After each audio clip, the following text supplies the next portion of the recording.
ते कान्त कस्ते पुत्रः संसारो यमतीव विचित्रः यवते भार्य इंकेवडो बिड्डडु यवते भार्य इंकेवडो बिड्डडु ఎంత చిత్రమో ఈ సంసారం. Who is your wife? Someone else is your child. What a wonderful thing is this family which causes astonishment. ఎవడి వాడమో ఎవడెటనుంటిమో తత్వము ఇందులో తెరయుము తమ్ముడ. To whom do you belong? From whom have you come? The entire knowledge or wisdom is contained in these statements. పవిత్రాత్మ స్వరూపులైన విద్యార్థులారా, గడచిన 8 దినముల నుండి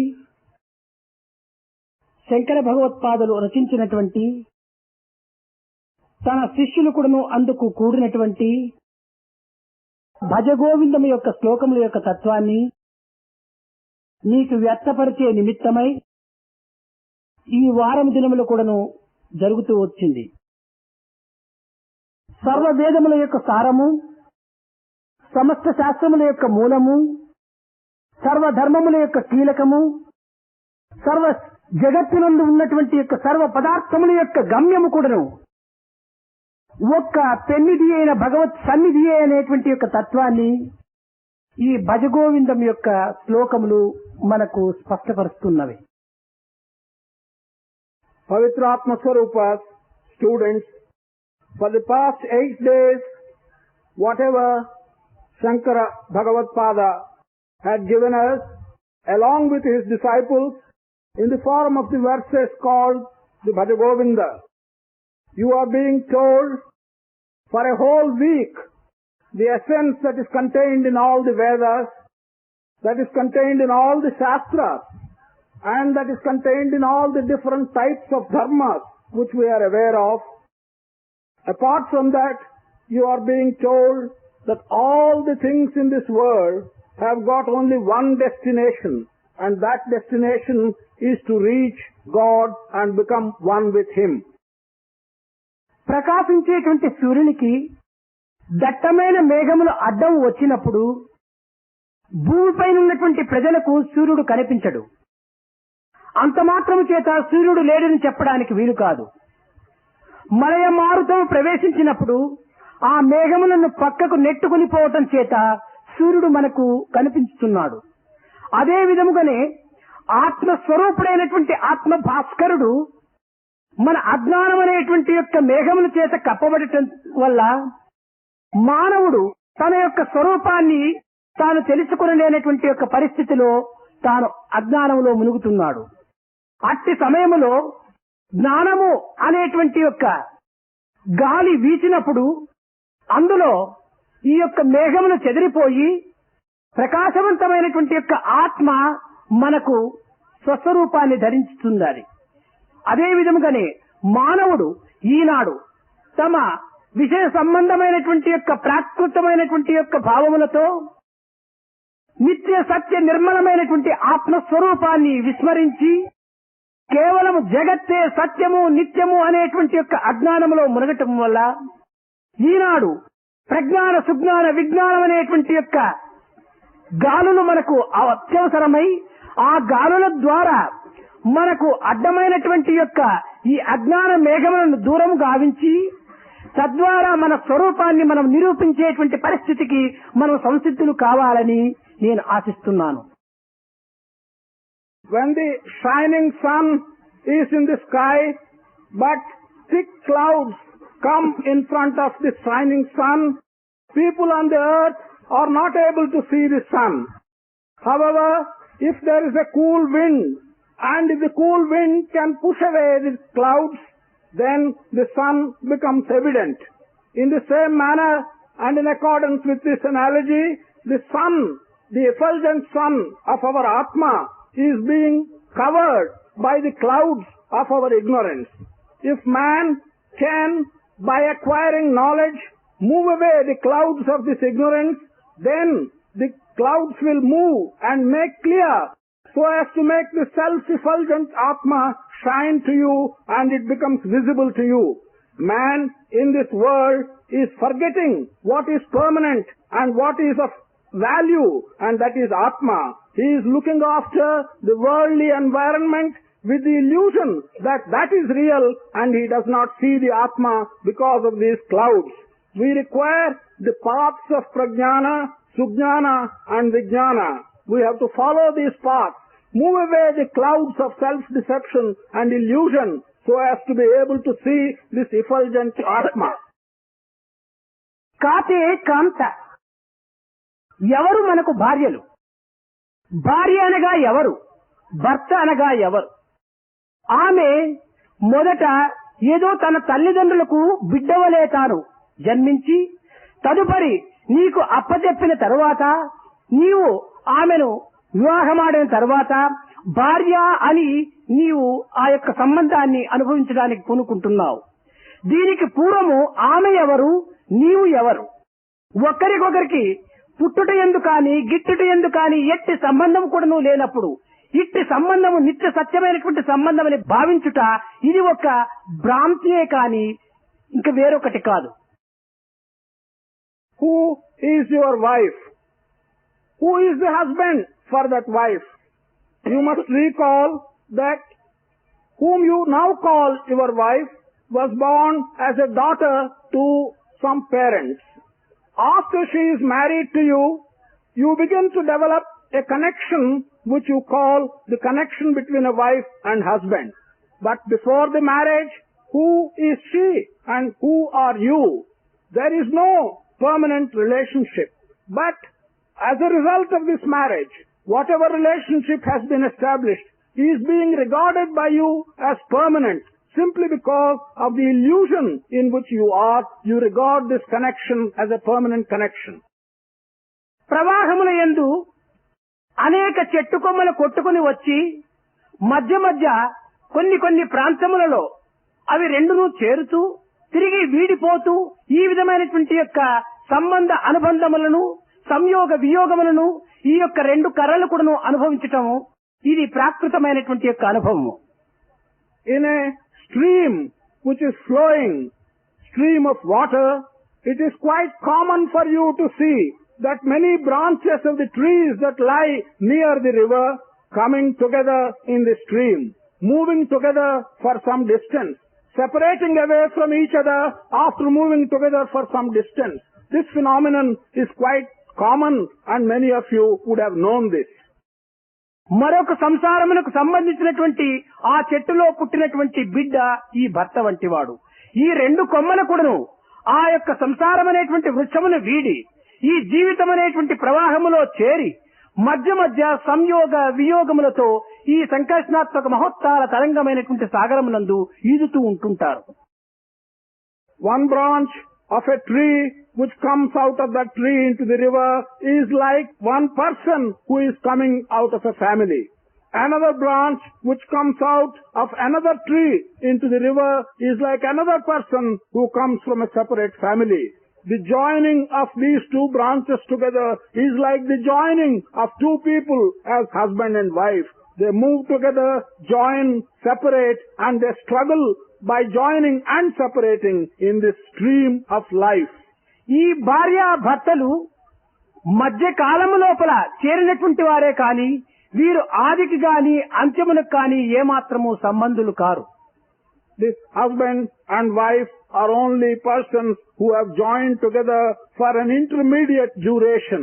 They have never been together either in the beginning nor are they going to be together either at the end. కనుక వీరి నిమిత్తమై నీవు భ్రాంతిని పడి నీ యొక్క స్వస్వరూపాన్ని నీవు దూరము చేసుకొనకు బిడ్డ అని శంకరుల వారు కాతే కాంతః అన్నారు. ఎవరు నీ భార్య అని ప్రశ్నించారు. For this intermediate coming together, do not take the illusion, be under the illusion and think that this is a permanent relationship. Shankara asks you the question, who is your wife in this context? కహతే పుత్రః, ఎవరు నీ పుత్రుడు? Who is your child? కేవలము ఒక జన్మాంతర కర్మ ఫలితము చేత రుణానుబంధం వల్ల నీకు ఇతను బిడ్డగా పుట్టినాడే కాని ఇతనికి నీకు ఎట్టి సంబంధం కూడాను లేదు. భాగవతమునందు కూడాను దీనినే ఒక విధమైనటువంటి యొక్క హాస్యాస్పదంగా కూడాను ఆస్తి నిమిత్తమై వచ్చినటువంటి యొక్క బిడ్డ ఈ బిడ్డ అంతేకాని ఆత్మ నిమిత్తమై వచ్చినటువంటి వాడు కాదని కూడాను ప్రబోధించింది. This son of yours, you should realize, has come as your son as a result of some things which you may have done or he may have done during his past birth. It is only to redeem an amount of debt which he may have owed you during his past birth that he has come as a son. This situation has been described in Bhagavata in somewhat ludicrous manner by saying that the son comes to you in this world as a son for the sake of your property. He does not come by any connection with your Atma. సుతులు రుణస్థులు అని కూడాను దీనికి ఒక పెద్ద బిరుదునిచ్చింది. There is also a title given to these children by saying that they are indebted persons. మానవుడు మరణించిన తరువాత తన ప్రాప్తానుసారంగా సుఖదుఖములను అనుభవించి తదుపరి మేఘముల ద్వారా వర్షములో ప్రవేశించి ఆ వర్ష బిందుల ద్వారా పంటలో చేరి ఆ పంట యొక్క దీని వల్ల తల్లిదండ్రులలో చేరుకొని ఆ తల్లిదండ్రుల ద్వారా ఈ జగత్తునకు ఒక స్వరూపాన్ని తాను పొందుతున్నాడు. As soon as man dies, according to his doings, he either has pain or pleasure, and after experiencing his pain and pleasure, he takes the shape of a cloud. From the cloud he takes the shape of rain. The rain falls on a harvest, turns into food. The food is fed to the parents, and through the parents he takes birth again in this world. This is how he comes on the surface of this earth. ఇది జన్మాంతరం యొక్క సంబంధము చేత రుణానుబంధంగా ఏర్పడినటువంటిదే కాని తండ్రి కొడుకు అనేటువంటిది దేహ సంబంధమే కాని ఆత్మకు తల్లిదండ్రి యొక్క సంబంధం ఏమాత్రం కూడా లేదు. This taking birth in a family, being born as a son to some parents, is only the result of what he may have done in his previous birth and takes shape as indebtedness to the parents. This has no connection whatsoever to the Atma. This is a bodily relationship. ఈ యొక్క వ్యక్తిని నీవు ఎవరు, ఎక్కడి నుంచి వచ్చావు అని ప్రశ్నించినప్పుడు తాను ఏమి చెప్పగలడు? తాను ఎవడో, ఎక్కడి నుంచి వచ్చెనో, ఎంతమందికి తండ్రి ఆయనో, ఎంతమందికి కుమారుడాయనో, ఎంతమందికి భర్త ఆయనో, ఎంతమందికి సోదరుడాయనో, అది ఎంత వయస్సో, ఏ జన్మమును ఏ విధమైనటువంటి యొక్క సంబంధం తాను సంపాదించుకున్నో, ఇవన్నీ కూడా నువ్వు చెప్పడం సాధ్యం కాదు. If you ask this individual, who are you? Where have you come from? He will not be able to answer. How can he tell you how many births he was a son to whom? How can he tell you in how many births he was a father to whom? How can he tell you in how many births he was a husband to whom? He will not be able to tell you how many different births he had taken and how he had landed himself in this present birth. కనుక మన పుట్టుక మట్టి నుంచి రావటం చేత, మనవలే సర్వజీవులు పుట్టడం చేత మట్టి పెళ్లకు ఎట్టి సంబంధము ఈ మానవత్వానికి కూడాను అట్టిదే సంబంధం. Because everyone takes birth and grows out of mud, and this is done by everyone. The relationship between one individual and another is no more than the relationship that exists between one cord of mud and another cord of mud. This is no more than this kind of relationship between one human being and another. మట్టిలోనే పుట్టి, మట్టిలోనే పెరిగి, మట్టినెరుంగరే మందమతులు. People are born in mud. People grow in mud.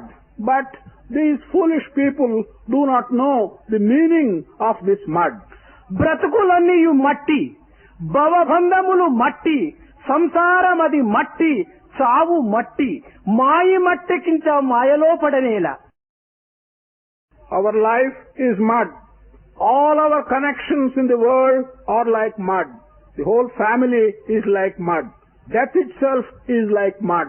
If this entire situation is like mud, why we get mixed up in this mud?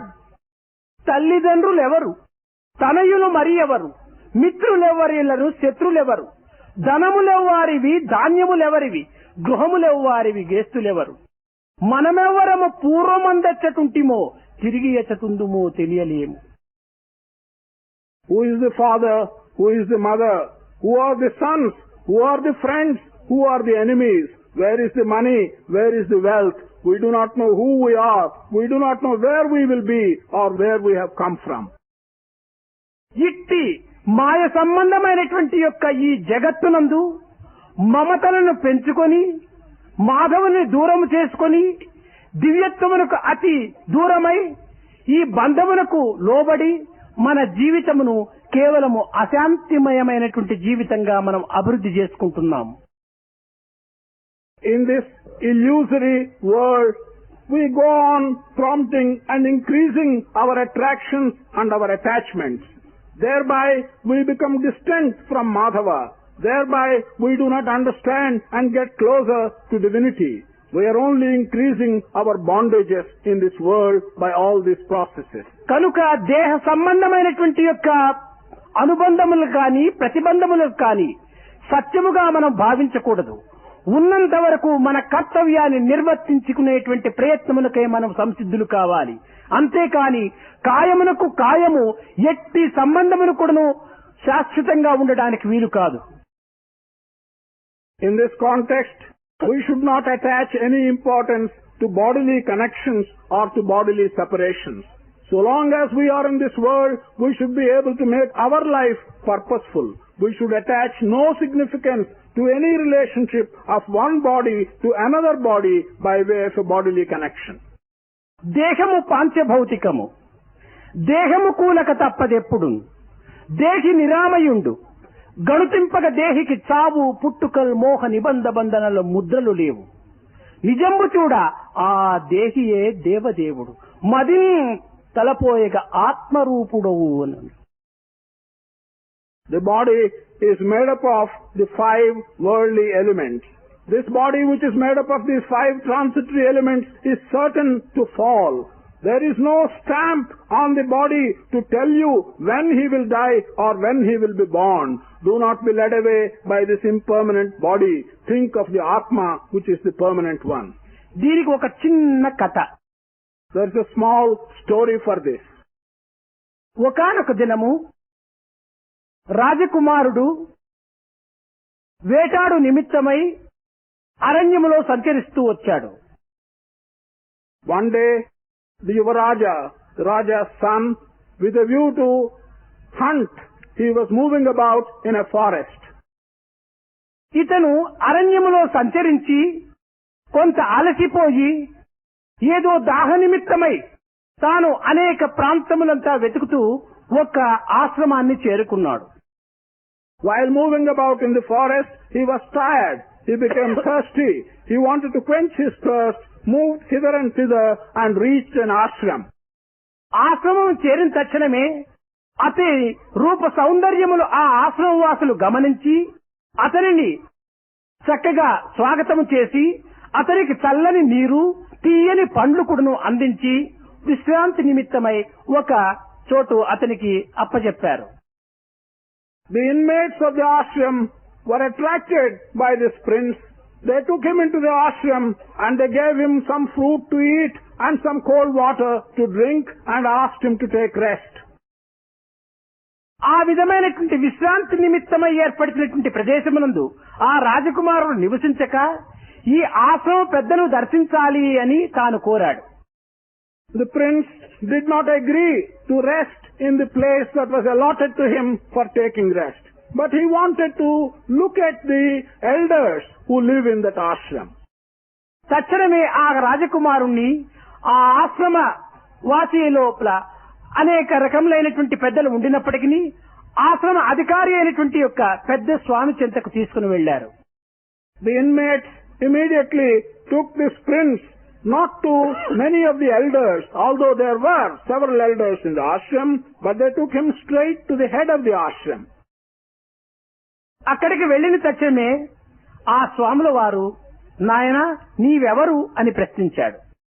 This Swami, who was the head of the ashram, asked this young man, "Who are you?" జితేంద్రియ రాజ్యం నుంచి నేను వచ్చాను అన్నాడు. He replied that he comes from the kingdom of Jitendriya. నీ పేరేమి అన్నాడు. He asked him, "What is your name?" జితేంద్రియ Rajkumar అన్నారు. He said that his name was Prince Jitendriya. నీ తండ్రి గారి పేరేమిటి అన్నారు. He asked him, "What is his father's name?" జితేంద్రియ Maharaj అన్నాడు. He said it was the Maharaja Jitendriya. మీ రాజ్య ప్రజలు ఏ విధంగా ఉంటున్నారు అన్నాడు. The Swami asked him, "How are the people in your kingdom?" అందరూ జితేంద్రియ ఆనందాన్ని అనుభవిస్తున్నారు అన్నాడు. He said all the people are having the Jitendriya happiness or bliss. సరి, ఈ స్వాముల వారికి సందేహం వచ్చింది. జితేంద్రియులనగా ఇంద్రియములను నిగ్రహించినటువంటి వాడు జితేంద్రియుడు కాని ఇంద్రియములను నిగ్రహించక రాజసికమైనటువంటి భావములతో పరిపాలన సలుపుతూ ప్రజలను అనేక రకములైనటువంటి యొక్క అదుపులో ఉంచుకున్నటువంటి వారు జితేంద్రియ మహారాజు, జితేంద్రియ రాజకుమార్, జితేంద్రియ ప్రజలు, జితేంద్రియ రాజ్యము అని చెప్పడానికి ఏమాత్రం కూడా సాధ్యం కాదు. ఈ నామముకు తగినటువంటి సార్థకత వీరిలో ఉన్నదా లేదా అని పరీక్షించే నిమిత్తమై ఆ స్వాముల వారు ఆనాడే ఆ రాజకుమారుని ఆ ఆశ్రమంలో ఉండమని, నాయన నీ రాజ్యం ఎక్కడా అని దానికి దోవలంతా కూడాను చక్కని అడ్రస్ అంతా తీసుకొని ఆ స్వాముల వారు బయలుదేరాడు. The Swami, who was the head of the ashram, had a doubt. The word Jitendriya means controlling all your sensory organs. How can this prince call himself Prince Jitendriya? The king is Jitendriya, people are Jitendriyas, and how is this possible? How can one, without controlling his organs, yet ruling people and calling himself a king, be at the head of a kingdom? How can all these people call themselves by this name? This must be simply a kind of deceit. And he wanted to test it for himself. The Swami asked this prince, "Where is your kingdom? How does one go to your kingdom? Please let me know." And he asked him to stay there. అంతటితో పోక, నాయన నీ దుస్తులు నాకు వదిలిపెట్టి ఈ ఆశ్రమంలో ఉన్నంత వరకును మా కాషాయ వస్త్రములు ధరించి నేను వచ్చినంత వరకు ఆశ్రమంలోనే ఉంటుండమని కోరాడు. This Swami asked the prince to give his princely robes to him and told him to wear the kashayam, the yellow robe which the Swami was wearing, and to remain in the ashram until he returned back to the ashram. అతను జితేంద్రియ రాజకుమారుడు కనుక ఎట్టి భేదములు కూడాను లేక తన యొక్క డ్రెస్సునంతా వదిలి కాషాయ వస్త్రమును ధరించి ఆ యొక్క స్వాముల వారి ఆజ్ఞ ప్రకారము ఆ వస్త్రములు అతనికి అందించాడు. The prince, because he is a Jitendriya, he was not at all affected by this suggestion. He immediately removed his princely robes, handed them over to the Swami, and took the yellow robe from the Swami and put it on himself.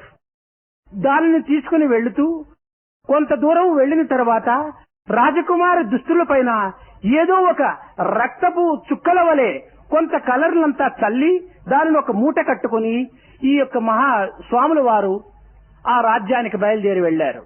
The Swami, after going some distance, he removed these princely robes and got some blood stains put on these robes and took those robes with him and travelled to this kingdom of Jitendriya.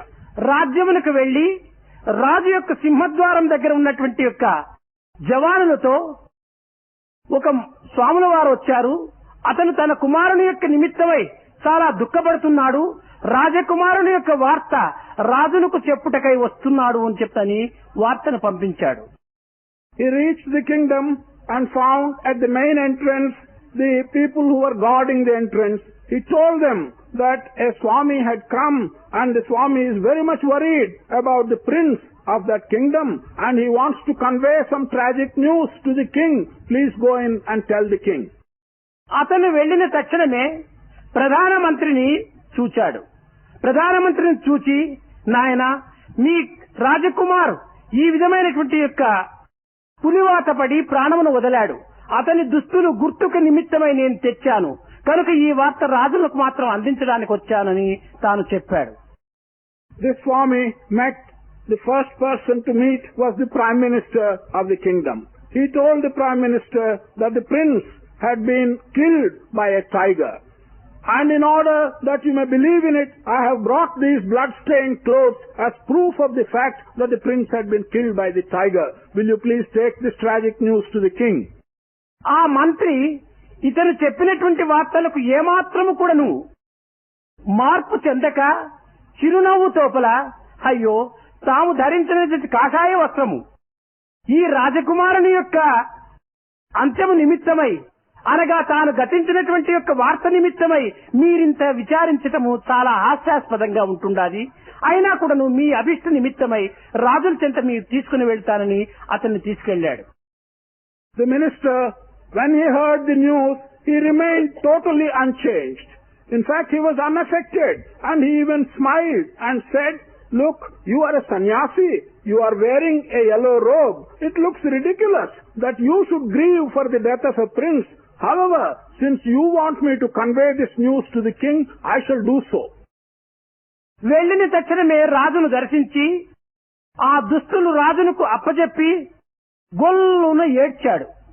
ఏడ్చిన తక్షణమే రాజు పక్కున నవ్వాడు. As soon as this sannyasi was led to the presence of the king, he handed over these blood-stained clothes to the king and he began weeping very loudly. When the sannyasi was weeping very loudly, the king looked at him and he simply laughed. నాయన, సాయంకాలం నందు ఒక వృక్షం పైన అనేక పక్షులు వచ్చి వాలుతుంటాయి. ఆ వాలినంత మాత్రమున ఆ వృక్షం పైన ఉన్నంత కాలము ఆ పక్షులకు ఎట్టి సంబంధం కూడాను లేదు. తెల్లవారిన తక్షణమే ఏ పక్షి ఏ దిశకు వెళ్లాలని సంకల్పించుకుంటుందో ఆయా పక్షి తెల్లవారిన తక్షణమే పక్షులు లేచి వెళ్తుంటాయి. ఒక పక్షికి ఒక్కటి చెప్పి వెళ్లడానికి వీలు కాదు. ఒకదానికొకటి సంబంధము లేదు. అదే విధముగానే నా యొక్క సంసారము అనేటువంటి ఈ వృక్షం పైన నేను, నా భార్య, నా బిడ్డలు, నా అల్లుండ్లు, నా కోడన్లు, నా మనమలు, నా మనమరాళ్లు ఇంతమంది అనేటువంటివిగా వచ్చి వాలినాయి. నేడు ఆ పక్షి వెళ్లిపోయింది. ఇంకా రేడుపో మొన్నాడో కూడాను ఏ పక్షులు ఎక్కడికి వెళ్తుంటాయో ఇంత మాత్రమునకై నీవు ఇంత విచారించటము చాలా హాస్యాస్పదంగా ఉంటుండాలి. ఇంత సత్యాన్ని నీవు గుర్తించలేనటువంటి వాడు ఈ కాషాయం వ్యర్థం అన్నాడు ఆ మహారాజు. The king told the sannyasi that, look, by the time the evening comes on, several birds come and perch on a tree. There is no connection between one bird and another except that they all come and perch on the tree. As soon as it is morning time, these birds fly away. Each bird goes its own way. One bird cannot tell the other where it is going or when it is going. The birds have no connection with each other. In the same manner, on my family tree, all these birds, myself, my wife, my children, my grandchildren, all of them have come and are standing on the family tree like birds. Today, one bird, that is the prince, has gone away. Tomorrow, surely another bird will go and more birds will go. It looks ridiculous that you are wearing the robe of a sannyasi and you seem to be grieving for this and attaching so much importance to this. సరే, రాజుకు ఆ యొక్క కుమారుని పైన ఏమాత్రమైనా కొంత విరక్తి కలిగిందో ఏమిటో, ఆ కుమారునికి రాజ్యం కట్టడం ఇష్టం లేదో ఏమిటో, తనకు ఇంకొక భార్య ఇంకొక కుమారుడు ఉన్నాడో ఏమిటో అనేటువంటి ఉద్దేశంతో ఈ యొక్క సన్యాసులో వేరువేరు భావములుగా అభివృద్ధి చేసుకుని ఈ రాజు ఇట్లా ఉండని తల్లి దగ్గరికైనా పోయి చెప్పినప్పుడు కడుపులో నవమాసములు మోసి పెంచి పెద్ద చేసినటువంటి తల్లికి కంటిదారాలు రాకుండా ఉండునా, ఈ యొక్క తల్లి బాధపడకుండా ఉండునా అని రాజమాతను చూడటం కోసమని తాను తిరిగి అక్కడి నుంచి అంతఃపురంకు బయలుదేరి వెళ్లాడు. This sannyasi thought that perhaps this king does not like this particular son. It may be that he has developed some kind of detachment to this son. He may be having another wife. He may be having a son by another wife to whom he has got more attachment. I will leave the king. Let me now go to the mother of the prince, that is the Rajamata, and tell her this news. The mother should certainly have given birth to the son after bearing him for 9 months, and all that trouble will surely result in tears coming from her eyes. So he goes to the Rajamata. అంతఃపురములో దాసీలు ఆ సన్యాసిని రాజమాత దగ్గరికి తీసుకుని వెళ్లారు.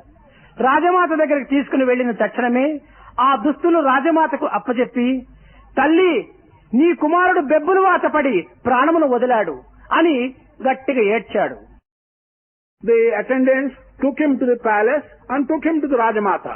As soon as he was in the presence of the Rajamata, this sannyasi gave the blood-stained clothes to the mother and he said, "Your son has been killed by a tiger," and he started weeping loudly. అప్పుడు రాజమాత, సన్యాసి, ఈ విచారములకు ఏమాత్రం కూడాను కారణము లేదే. ఏదో ఒక చట్రము లోపల మార్గమధ్యంలో ప్రయాణికులు అనేక మంది దిగుతూ ఉంటుంటారు. కానీ ఆ చట్రములో దిగుతారు, వారు విశ్రాంతి తీసుకుంటారు. తిరిగి విశ్రాంతి తీసుకున్న తక్షణమే వారు చెందవలసినటువంటి యొక్క స్థానములకు, పోవలసినటువంటి యొక్క స్థానములకు తిరిగి ప్రయాణమై వెళ్తూ ఉంటారు. అంత మాత్రముకే ఈ యొక్క ఒకరికొకరికి ఉన్నటువంటి సంబంధం ఏమిటున్నది? ఈ యొక్క జగత్ అనేటువంటి ఒక చట్రం వంటిది. ఈ చట్రంలో అనేక మంది ఒక్కొక్క రూములో ఒక్కొక్క దీంట్లో చేరినాము. కానీ అతను ఈనాడు బయలుదేరి వెళ్లినాడు తన స్వస్థానమునకు. మేము కూడా రేపటి దినం వెళ్లేటువంటి వారమే కానీ చట్రము లోపల స్థిరంగా నివాసం చేసేటువంటి వారం కాదు. ఇంత మాత్రమునికి ఈ సన్యాసి ఇంత దుఃఖించటము చాలా హాస్యాస్పదమని ఆ సన్యాసికి బుద్ధి చెప్పినట్టుగా తాను వాచించింది. Rajamata addressed this sannyasi and said, "I see no reason for your grief. Why is it you are weeping like this? Don't you know that in a chowtry a lot of people come on their own and they wish to take rest, they take rest, and once they take rest they get up and each one goes to his own destination. What is the connection between various people who come into a chowtry, take rest and go their own way to reach their respective destinations? This world is like a chowtry. Into the chowtry of this world, many of us have come. Each one takes his rest and then leaves on his own and goes to his own destination. This person has gone away today. We are also likely to go away sooner or later. Why do you grieve for such a common, understandable incident?" సరి, ఈ తల్లి కూడాను ఏదో మారు తల్లిగా ఉండవచ్చును, సవితి తల్లిగా ఉండవచ్చునని ఆ సన్యాసి తిరిగి తన ప్రాపంచ వ్యామోహంలో పడి తిరిగి తన రాజకుమారు భార్య దగ్గరికైనా వెళ్లినప్పుడు ఏదో తన సుమంగళత్వమైనా పాడవుతుందని తానైనా కంటిదారలు కారుస్తుంది ఏమో అని ఆ రాజకుమారుని యొక్క భార్య దగ్గరికి మాత్రం వెళ్లడానికి ఆశించాడు. He thought in his illusion about the worldly attachments that the mother is perhaps not the real mother. She may have been the stepmother and therefore she has not got the proper affection. But he thought, let me go to the wife of this prince. Surely, if I give this news to the wife, she will at least feel that her being a Sumangali will be disturbed and she will have to grieve about this matter. అక్కడికి వెళ్లి ఆ యొక్క రాజకుమారు భార్య దగ్గరికి వెళ్లి, తల్లి, నీ యొక్క మాంగళ్యం అంతా ఈనాటితో కూడాను నశించిపోయింది, నీ సుమంగళత్వం అంతా కూడాను ఈనాటితో క్షీణమైపోయింది, ఈ యొక్క రూపం కూడాను విధవత్వంగా మారవలసి వచ్చింది, కనుక ఈ వార్తను నీకు అందించే నిమిత్తం నేను వచ్చానని కూడాను ఆమె దగ్గర చెప్పి ఏడ్చాడు. He went to the wife of the prince and he told her that your Mangalya is at an end. You cease to be a Sumangali from today. You will have to live as a widow. And he started crying and weeping in her presence. ఆ రాజకుమారుని భార్య చాలా గట్టిగా నవ్వి, సన్యాసి, ఏదో ఒక్కొక్క అరణ్యము లోపల వర్షముల ద్వారా, గాలి ద్వారా కొన్ని చెట్టు కొమ్మలు విరుగుతూ ఉంటాయి. తిరిగి అది ప్రవాహంగా వచ్చినప్పుడు ఆ ప్రవాహంలో ఆ కొమ్మ ఒకటి చేరిపోతుంది. ఇంకొక అడవి లోపల ఎండకు ఎండి, వానకు నాని, గాలికి విరిగి అక్కడ కూడా కొన్ని పడిపోతుంటాయి. ఇలాంటి కొమ్మలు వర్ష ప్రవాహం చేత దానిలో కొట్టుకుని వచ్చి పెద్ద నది లోపలకు చేరిపోతుంటుంటాయి. ఆ చేరిపోయినప్పుడు ఆ ప్రవాహం యొక్క వేగమును పట్టి మధ్య మధ్య కలుస్తుంటాయి, మధ్య మధ్య విడిగిపోతుంటాయి. అదే విధంగానే నేను ఒక్క ఇంటి చెట్టుకొమ్మను, అతను ఒక ఇంటి చెట్టుకొమ్మ. ఈ యొక్క రెండు కొమ్మలు ఈ జీవితం అనేటువంటి ప్రవాహంలో చేరినాయి. కానీ ఈ ప్రవాహము ఆనందం అనేటువంటి సముద్రంలో చేరుతుంది. సముద్రములో ఒక కొమ్మ ఒక భాగంలో, ఒక కొమ్మ మరొక భాగంలో ఉండినప్పటికీ సముద్రము ఏకంగానే ఉంటుంటాది. కనుక ఇరువురికి ఆనందం అనేటువంటిది ఎడబాటు రాదు. ఈ కొమ్మలకు మాత్రం వేరు వేరు ప్రాంతంలో నివసించవచ్చును, కానీ ఆనందం అనేటువంటి సాగరము అందరికీ ఒక్కటే. కనుక దీనికి యోచించవలసిన అవసరం లేదని ఆమె ఆ సన్యాసికి బుద్ధి చెప్పింది. This wife, as soon as she listened to the sannyasi, she started laughing very loudly. And she told the sannyasi, "What is this? Can you not understand that in a big forest there may be a tree, and on account of rain and wind, one of the branches of that tree may be broken and it will fall down into a stream. Yet in another forest there may be another tree, another branch will break and fall into the stream. They become a big river, and in this big river, depending upon the direction in which the stream flows and the velocity with which the stream flows, two different branches of two different trees from two different forests may come together. My family is like one forest, and I am like the branch of a tree. My husband is like the branch of another tree from another family. The two have come together in the stream. They have separated out to join the big ocean of bliss, like the big river joins the ocean. Although we are two separate individuals, the question of ocean of bliss is the same for both of us. We may be separated as individuals, but in the ocean of bliss, we are together because bliss is common to both of us." అప్పుడు ఈ సన్యాసి తనలో తాను విచారించాడు. రాజకుమారుడు చెప్పినట్టుగా ఈ రాజ్యమునకు జితేంద్రియ రాజ్యము, జితేంద్రియ రాజు, జితేంద్రియ మహారాణి, జితేంద్రియ రాజమాత ఇది సార్థకమైనటువంటిదిగా ఉంటుండాదని తిరిగి ఆ యొక్క వస్త్రములను అక్కడ వదిలిపెట్టి తిరిగి తన యొక్క ఆశ్రమమునకు వెనుకకు వెళ్ళాడు. This sannyasi thought for himself, and he realized, yes, the prince is a Jitendriya, the king is Jitendriya, the queen is Jitendriya, the wife is Jitendriya, people are Jitendriyas. These names are justifiable and they have a reason for calling themselves like that. So he left the blood-stained clothes at that place and he went back to his ashram. తిరిగి అక్కడికి వెళ్లిన తర్వాత ఈ రాజకుమారుని యందు కూడా జితేంద్రియ తత్వం ఉన్నదా లేదా టెస్ట్ చేయాలి అని ఒక సంకల్పం పుట్టింది. Even after reaching the ashram, he had a desire to test if the prince has the Jitendriya aspect in him. వెళ్లిన తక్షణమే ఆ రాజకుమారుడి దగ్గరికి వెళ్లి, నాయనా కుమార్ రాజా, నీ రాజ్యమంతా పరరాజులు మీ యొక్క రాజ్యం పైన పడి దానిని వారి వశము చేసుకుని నీ తల్లి తండ్రులను అనేక రీతిలుగా హింసించి అడవుల పాలు చేస్తున్నారు. వాళ్ళని అనేక రీతిలుగా ముక్కలు ముక్కలు కొట్టి వారిని హింసిస్తున్నారు మీ ప్రజలను. కనుక ఈ సమయంలో నీవు ఇక్కడ ఉండడానికి వీలు కాదు, నీవు రాజ్యమునకు వెళ్ళు అని ప్రశ్నించాడు.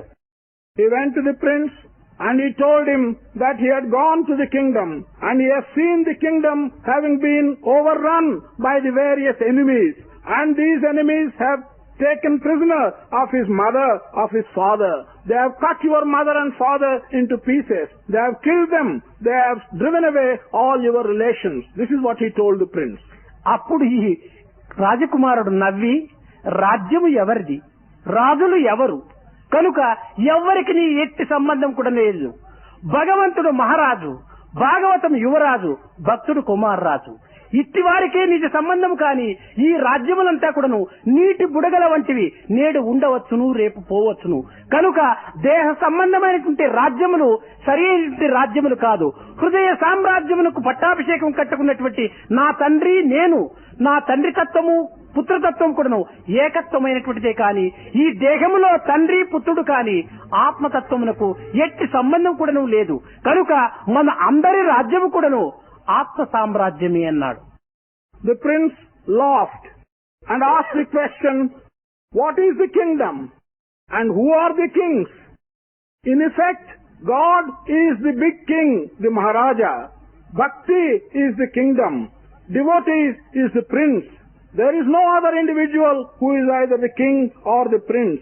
It is only a bodily relationship between me and my Father. There is no other relationship which is valid except the relationship of the Atma. This entire world is pervaded by Atma. God is the Maharaja. Bhakti is the kingdom. Devotee is the prince. There is no other individual who is either the king or the prince. ఇదే ఒక విధమైనటువంటి యొక్క సన్నివేశములందు భారతము లోపల సంజయుని కూర్చొని పెట్టుకొని గాంధారి తన కుమారుని యొక్క చింతను అతనితో చెప్పుకుంటూ చాలా దుఃఖిస్తూ ఉంటుంటాది.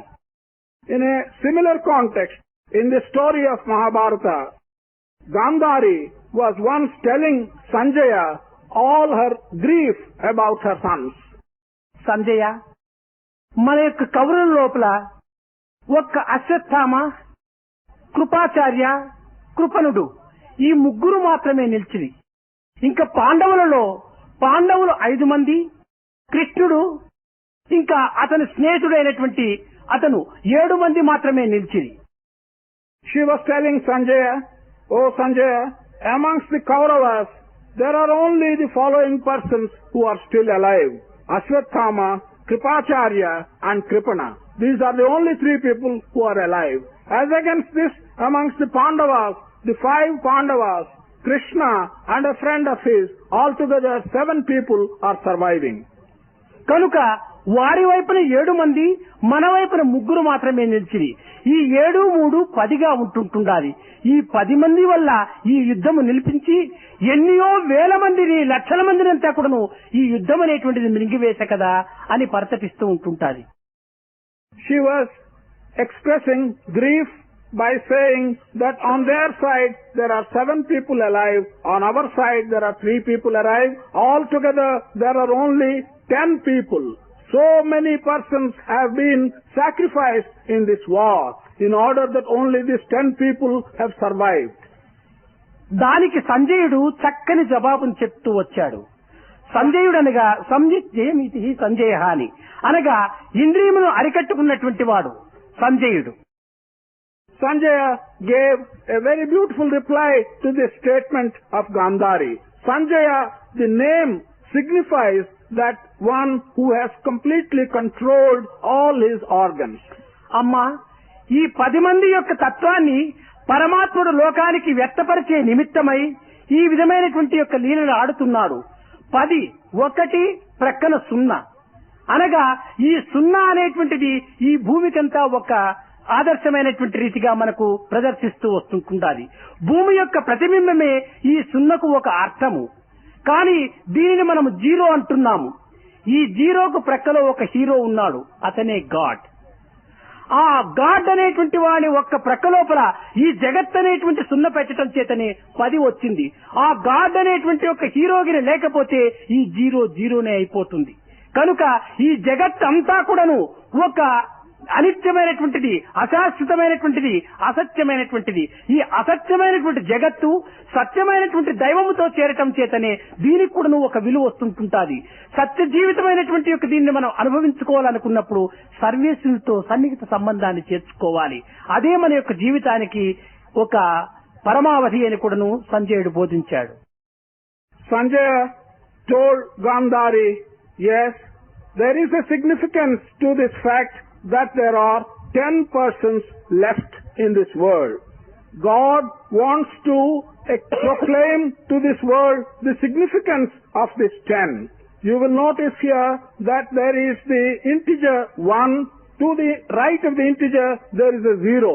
0 shows that it is the earth. The earth is spherical. We can take 0 as symbolic of the earth. Whereas 1 is the one God. And we have to interpret this 10 by saying 0 stands for the world, 1 stands for God. Without 1, 0 or the world has absolutely no value at all. 1 is the hero that is standing on the left, which means that this world, which is impermanent, which is untrue, which is transient, will be nothing without association with God. But by association with God, it can survive, and this is the Sarveshwara Tattva which we have to understand. That's what is contained in this remnant of 10.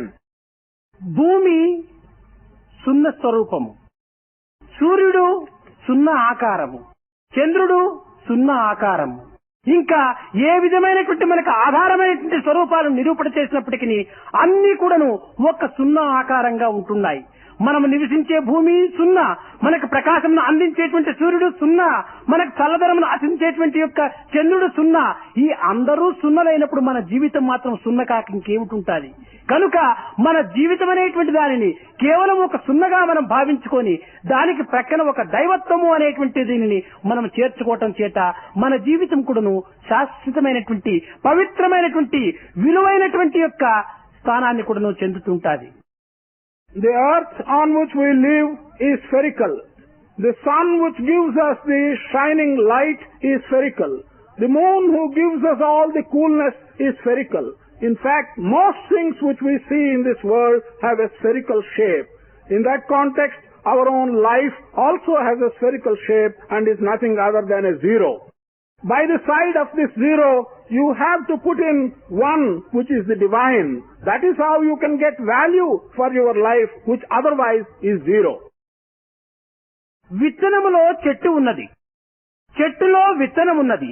ఈ విత్తనము చెట్టు అనాదులు, ఇవి ఎప్పటికీ ఉండినటువంటివే.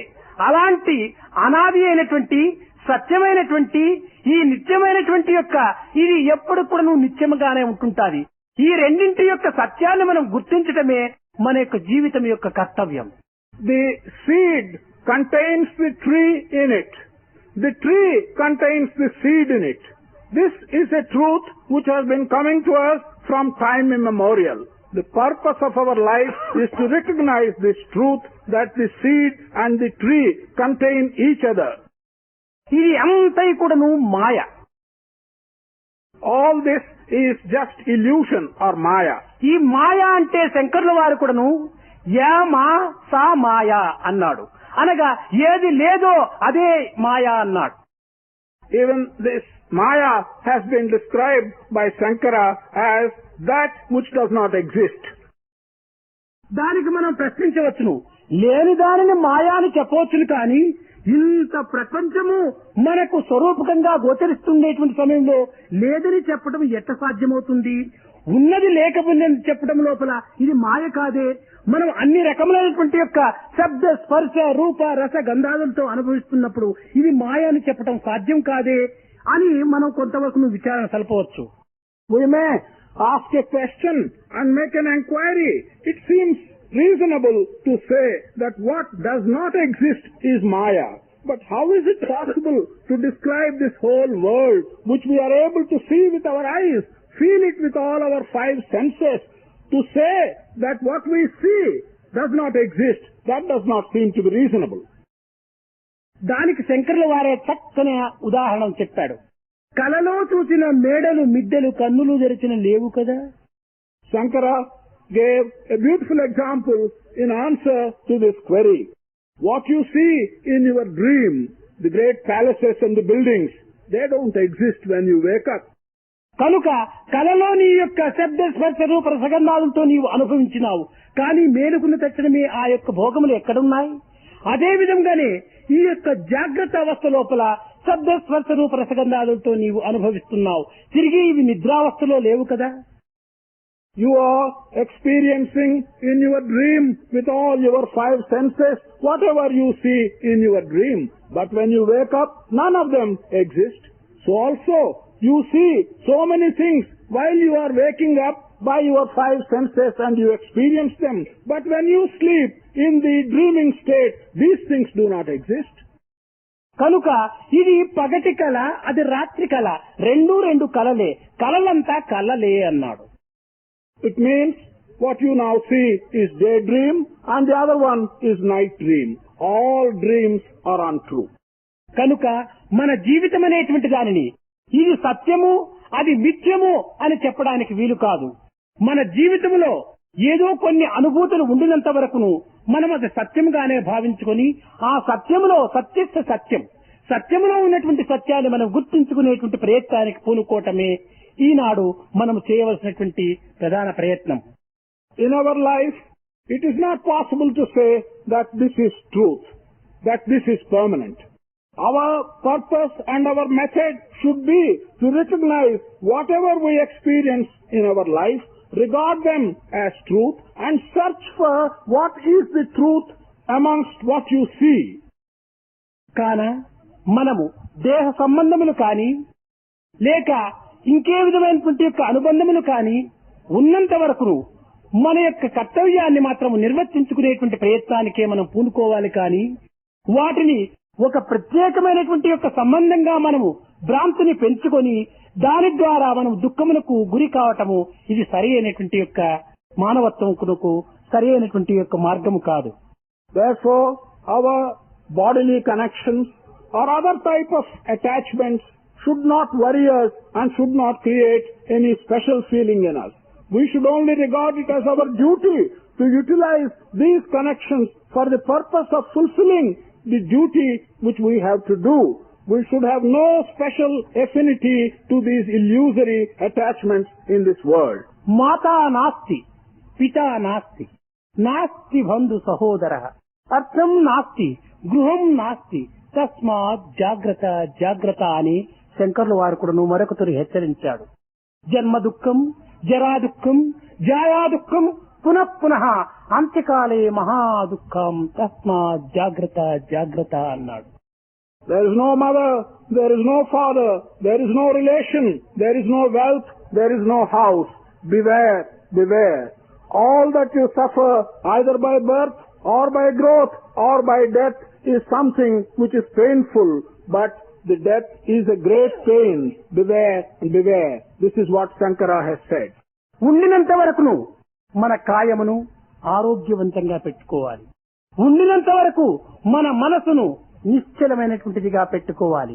చలించినటువంటి మనసును, భ్రమించినటువంటి దృష్టిని మనం అభివృద్ధి పరచుకొని శాశ్వతమైనటువంటి ఆత్మానందమును అనుభవించుకునేటువంటి యొక్క లక్ష్యం లోపల మన జీవితమును అంకితం చేయాలి. So long as you are alive, you should keep your body healthy. You should keep your mind steady and unwavering. You should keep your vision steady and not wavering from one place to another. You should enjoy by these means the bliss of Atma. పరుల చేత చిక్కి పడరాని కష్టములు పడడానికి తగినట్టుగా ఈ దేహమును కూలజేసుకోకూడదు. ఉన్నంత వరకును పరాధీనము కాక స్వశక్తితో తమ కర్మలు తాను చేసుకునేటువంటి యొక్క శక్తిని కూడాను మనం పెంచుకోవాలి. దేహం ఒక పడవ వంటిది. ఇహము ఇటువైపున, పరము అటువైపున, మధ్యలో జీవితమే ఒక ప్రవాహము. ఈ జీవితం అనేటువంటి ప్రవాహమును దాటి పరమనేటువంటి యొక్క గమ్యమును చేరే నిమిత్తమై దేహము అనేటువంటి పడవను మనకు అందించినాడు భగవంతుడు. You should not weaken your body and neglect it so as to fall into the hands of others and become dependent on others. You should keep your body healthy so that you stand on your own legs. This body is like a boat. One bank of the boat on this side is the material world. The other bank of the river on the other side is the divinity. Your life is like a river. With the boat of your body, you should cross the river of your life. అయితే మధ్య మార్గము లోపల ఈ పడవకేమైనా ప్రమాదములు సంభవించినా చాలా కష్టమవుతుంది. మనము గమ్యమును చేరలేము. However, we should use this boat and reach the destination before it develops leaks and before it deteriorates. If it develops leaks and deteriorates in the midstream, then there will be trouble and you cannot reach your destination. ఎంతకాలము ఈ పడవ జలములో ఉండినా ఎట్టి ప్రమాదము లేదు. కానీ జలము పడవలోకి ప్రవేశించిన ప్రమాదం వస్తుంది. There is no danger if this boat remains in water as long as you like. But if water enters this boat, then there is danger. కనుక నీవు సంసారములో ఉండు, కానీ సంసారమును నీలో చేర్చకుండా చూసుకో. Which means you be in the family, but do not let the family come into you. ఈ విధమైనటువంటి యొక్క జీవితాన్ని నీవు గడిపితివా, నీవే ఆత్మస్వరూపుడు, నీవే నిత్య సత్య స్వరూపుడు, నీవే నిర్మల స్వభావుడు. అలాంటి పరతత్వాన్ని మనము అనుభవించుకునే నిమిత్తమై శంకర్ల వారు ఈ యొక్క శ్లోకాన్ని కాతే కాంత కస్తే పుత్ర అని, ఎవరు పుత్రుడు, ఎవరు భార్య, నీవెవరు, ఎక్కడి వాడవు అని ఒక మనసును పట్టి సాధించేటువంటి యొక్క క్వశ్చన్ గా వేసి ఆ యొక్క జీవిత రహస్యాన్నంతా కూడాను వెలుపల లాగాడు. If you can spend your life in this manner, then you will become the Atma. You will be the effulgent self. You will yourself see that you are shining. With a view to bring you to this path, Shankara has given this particular verse by way of asking questions such as, who are you? Who is your wife? Where have you come from? Who is your child? By asking such questions, he attempted to put you on the right path. భజ గోవిందం భజ గోవిందం భజ గోవిందం భజ భజ గోవిందం మూఢమతే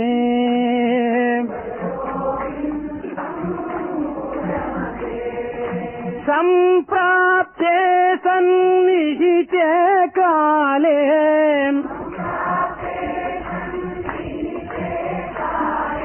నకి నకి రచతి డుక్కుం కరణే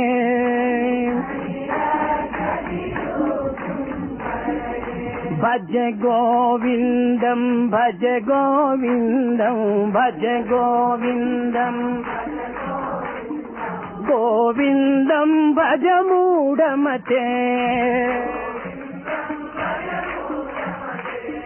సంప్రాప్తే సన్నిహితే కాలే నకి నకి రచతి డుక్కుం కరణే నకి నకి రచతి డుక్కుం కరణే భజ గోవిందం భజ గోవిందం గోవిందం భజ మూఢమతే గోవింద గోపాల ప్రభు గిరిధారి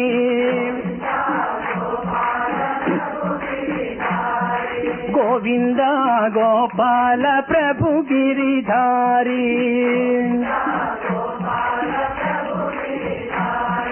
గోవింద గోపాల హృదయ విహారీ గోవింద గోపాల హృదయ విహారీ గోవింద గోపాల ప్రభు గిరిధారి నంద కిశోర నవనీత చోరా నంద కిశోర నవనీత చోరా హృదయ వికార బడా చిత్త చోరా హృదయ వికార బడా చిత్త చోరా గోవింద గోపాల ప్రభు గిరిధారి గోవింద గోవింద గోపాల ప్రభు గిరిధారి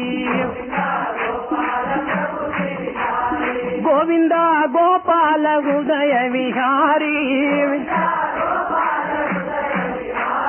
గోవింద గోపాల ప్రభు గిరిధారి.